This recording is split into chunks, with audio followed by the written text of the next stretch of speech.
She has given Hockenberry a boathouse key and prefers not to interact with anyone. The boathouse is of the same stone as the residence. At the inland end, a separate and well-soundproofed chamber houses the propane-fired generator that provides the electricity for the residence and for the pump that brings water from the well. The cabin cruiser is belayed in the lower forward chamber, tied to cleats in the floating slip and snugged against rubber fenders.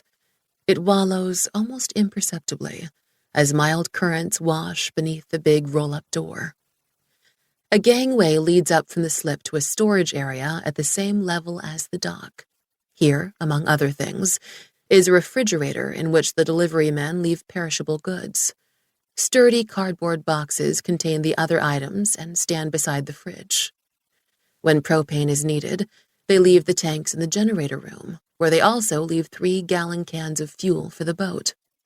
Now, Katie straps the grocery cartons on a dolly with large wheels designed to climb steps easily, and she pulls it up to the house. 2 trips are required to transfer the entire order. After she returns the dolly to the upper level of the boathouse and closes the door, she stands at the end of the dock, surveying this world of hers in the last 90 minutes of daylight. The sky is for the most part blue, though a filigree of white clouds decorates it randomly, like a long ribbon of lace unraveling.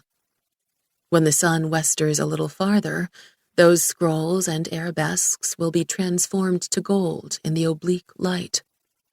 Decades earlier, the water was murky. The introduction of zebra mussels, which feed on algae, improved the clarity. The rocky floor and some shipwrecks are visible to a depth of 80 feet or more. Here, at the tail of the archipelago, facing south-southwest, she can only see 2 other islands. When she purchased this property, which is more than half a mile long and somewhat less than half a mile wide, its remoteness suited both her mood and bank account. In 1946, when the first resident moved here, a young World War II veteran, the island had no name, and he didn't give it one. The second owner, Tanner Walsh, a poet, novelist, and mystic, called it Jacob's Ladder, a reference to the Old Testament prophet who claimed to have seen a treadway to heaven. In the first week of her occupation, gripped by bitterness and anger, Katie thought of her new home as Bottom Rung Island. Back then, the climb to heaven seemed impossibly long and arduous, the attainment of grace forever beyond reach. The smaller of the 2 nearest islands, Oak Haven, lies half a mile to the east, nearer the mainland. It's a third the size of her sanctuary, with a large, shingled Cape Cod house that has a charming white veranda. She doesn't know the names of those who live there, and she has no desire to know. The other interruptions in the wilderness of water looms 2 miles south-southwest of Katie's position. It is 4 times the length of her property, and perhaps twice as wide.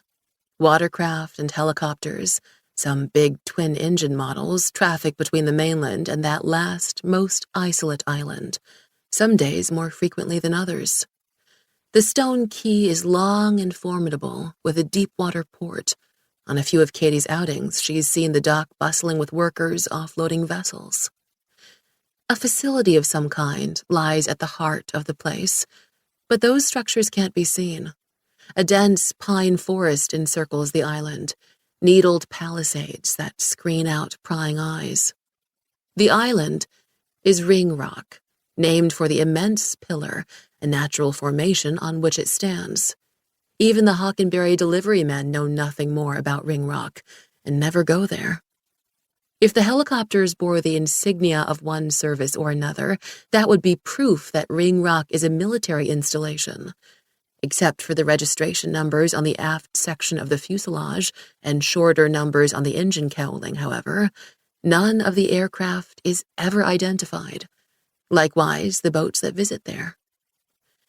The week during which Katie first toured Jacob's Ladder and made an offer for it, distant Ringrock had been in a period of relative quiet.